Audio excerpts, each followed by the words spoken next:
जय श्री गणेशाय। ओम नमः शिवाय। स्वागत है दोस्तों आप सभी का आपके अपने चैनल जी जायसवाल यूट्यूब स्टोरी। दोस्तों श्रावण के महीने में आज हम सुनेंगे श्रावण मास महात्म्य अध्याय 18।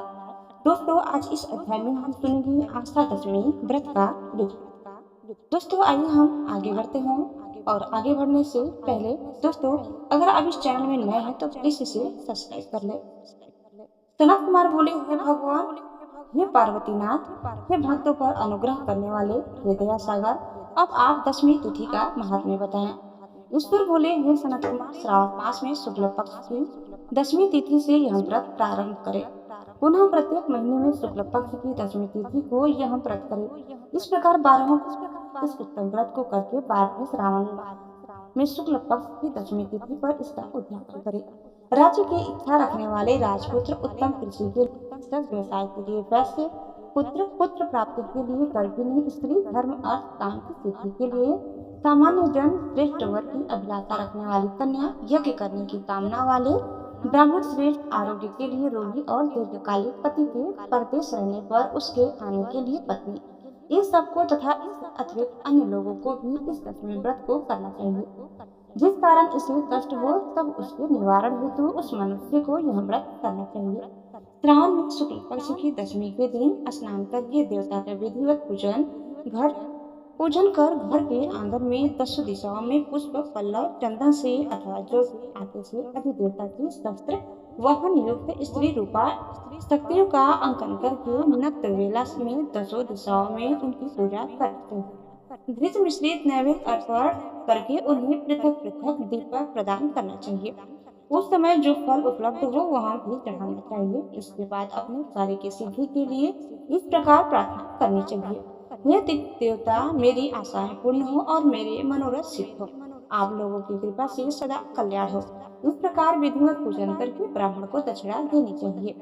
हे मुनि श्रेष्ठ, इसी क्रम में प्रत्येक महीने में दशमी तिथि का व्रत सदा करना चाहिए और 1 वर्ष तक करने के अनंतर उद्यापन करना चाहिए। अब पूजन की विधि कही जाती है। स्वर्ण अथवा चांदी अथवा आटे से ही 10 दिशाओं को बनवाएं। उसके बाद स्नान करके भली भांति वस्त्र आभूषण से अलंकृत होकर बंधु बांधवों के साथ भक्ति पूर्वक मन से 10 दिक देवताओं का पूजन करना चाहिए। घर के आंगन में क्रम से इन मंत्रों के द्वारा दिक देवताओं को स्थापित करें। इस भवन के स्वामी और देवताओं तथा दानों से नमस्कार किए जाने वाले इंद्र आपके ही समीप रहते हैं। आप इंद्री नामक दिक देवता को नमस्कार है। हे आसे अग्नि के साथ परिग्रह यानी विवाह होने के कारण आप अग्नि कही जाती हैं। आप तेजस्व स्वरूप तथा पराशक्ति हैं, अतः मुझे वर देने वाली हो। आप ही आश्रय लेकर वे धर्मराज सभी लोगों को दंडित करते हैं, इसलिए आप संयमिनी नाम वाली हैं। हे यामे, आप मेरे लिए उत्तम मनोरथ पूर्ण करने वाले हो। हाथ में खड़ग धाड़ देवता आपका ही आश्रय ग्रहण करते हैं, अतः आप निरस्कृति रूपा हैं। आप मेरी आशा को पूर्ण कीजिए। हे वारुणी, समस्त भुवनों के आधार तथा जल जीवों के स्वामी वरुणदेव आप में निवास करते हैं, अतः मेरे कार्य तथा धर्म को पूर्ण करने के लिए आप तत्पर हो। आप जगत के आदि स्वरूप वायुदेव के साथ अधिष्ठित हैं, इसलिए आप वायव्य, हे वायव्य, आप मेरे घर में नित्य शांति प्रदान करें। आप धन के स्वामी कुबेर के साथ अधिष्ठित हैं, अतः आप इस लोक में उत्तरा नाम से विख्यात है। हमें शीघ्र ही मनोरथ प्रदान करके आप निरुत्तर हो। हे ईशानी, आप जगत के स्वामी शंभु के साथ सुशोभित होती हैं। हे शुभे, हे देवी, मेरी अभिलाषाओं को पूर्ण कीजिए। आपको नमस्कार है। नमस्कार है, आप समस्त लोगों के ऊपर अधिष्ठित है, सदा कल्याण करने वाली हैं और सनक आदि मुनियों से घिरी रहती हैं। आप सदा मेरी रक्षा करें, रक्षा करें। सभी नक्षत्र ग्रह तारागण तथा जो नक्षत्र माताएं हैं और जो भूत प्रेत तथा विघ्न करने वाले विनायक हैं, उनकी मैंने भक्ति युक्त मन से भक्ति पूर्वक पूजा की है। वे सब मेरे अभिष्ट की सिद्धि के लिए सदा तत्पर हो। नीचे के लोकों में आप सब सर्पों तथा न्योलों के द्वारा शोभित हैं, अतः नाग पत्नियों सहित आप मेरे ऊपर प्रसन्न हो। इन मंत्रों के द्वारा पुष्प, धूप आदि से पूजन करके वस्त्र, अलंकार तथा फल निवेदित करना चाहिए। इसके बाद वाद्य ध्वनि, गीत, नृत्य आदि भक्तित्व और नाचती हुई श्रेष्ठ स्त्रियों के सहित जागरण करके रात्रि व्यतीत करनी चाहिए।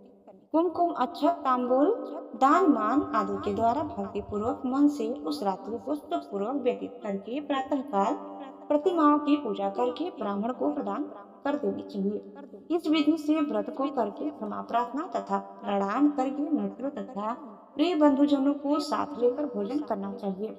ये तात जो मनुष्य इस विधि से आदर पूर्वक दशमी व्रत करता है वह सभी मनोवांछित फल प्राप्त करता है। विशेष रूप से स्त्रियों को इस सनातन व्रत को करना चाहिए क्योंकि मनुष्य जाति में स्त्रियां अधिक श्रद्धा कामना परायण होती है।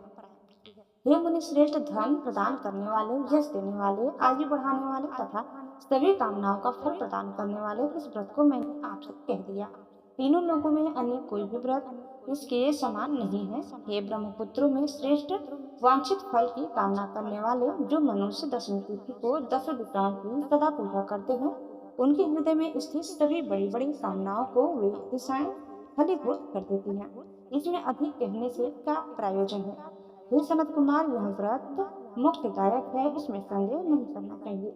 इस व्रत के समान न कोई व्रत है और न तो होगा। दोस्तों, इस प्रकार से स्कंद पुराण के अंतर्गत ईश्वर सनत कुमार संवाद में श्रावण महात्म्य में आशा दशमी व्रत कथन नामक 18वां अध्याय पूर्ण हुआ। दोस्तों, उम्मीद करते हैं कि आपको हमारी आज की यह कथा जरूर पसंद आई होगी। कैसी लगी कमेंट करके बताइए। चैनल में नए हैं तो प्लीज लाइक शेयर और सब्सक्राइब करना न भूलें।